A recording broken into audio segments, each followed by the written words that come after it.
তুমি যদি আমারই না হবে।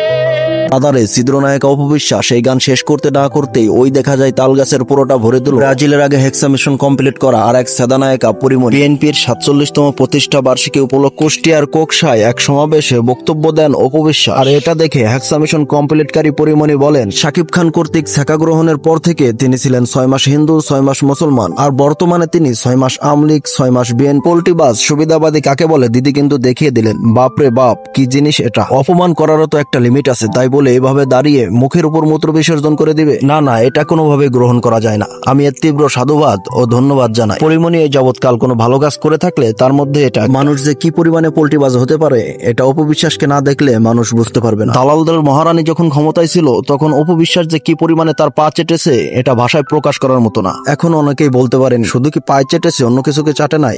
কি জানি ভাই, এই নায়িকারে দিয়ে বিশ্বাস নাই, সে চাটলে চাটতেও পারে। এক অনুষ্ঠানে দেখছিলাম উপস্থাপিকা যখন অপবিশ্বাসকে প্রশ্ন করে আপনার আইডলকে, তখন অপবিশ্বাস মাথায় ওড়না দিয়ে বলে আমার আইডল মমতাময়ী মা জননী শেখ হাসিনা। অনেকেই বলে তার এমন চাটাচাটি সহ্য করতে না পেরে শেখ হাসিনা দেশ ছেড়েছে।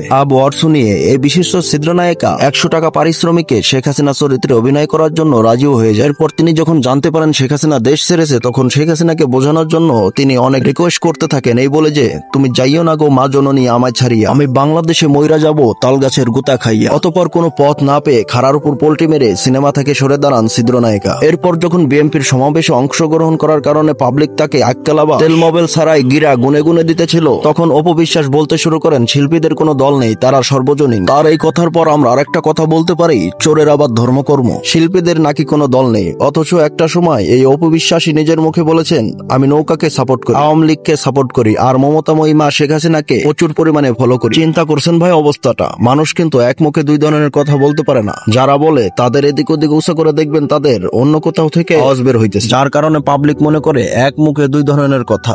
আসলে এটা সম্ভব নয়। এদেরকে ভালোভাবে ডেকে এনে যদি বাড়তি ছিদ্রগুলো আটকিয়ে দেওয়া হয় তালগাছ বা আক্কেলা বাঁশ দিয়ে, তাহলে দেখবেন এদের এক মুখে এক কথাই বের হচ্ছে, তখন আর দুই ধরনের কথা শোনা যাবে না। কোন হৃদয়বান ব্যক্তি যদি এই কাজটা পারেন তো করেন, অন্যথায় এদেরকে সোশ্যাল মিডিয়া থেকে অনেক দূরে রাখেন। সর্বশেষ আমি অকামের ডেকে একটা কামের কথা কই, এ ধরনের চুলমার্কা লোক নিয়ে কেউ কোনোদিন রাজনীতির ময়দানে নামবেন না। যদিও নামেন আর কপাল খারাপ হওয়ার কারণে জনগণের ধাওয়া খান, তখন পিছে তাকিয়ে দেখবেন আপনার এই বিশ্বস্ত লোকটাই আক্কেলা বাঁশ নিয়ে দাঁড়িয়ে রয়েছে সজোরে আপনার ভেতরে প্রবেশ করানোর জন্য।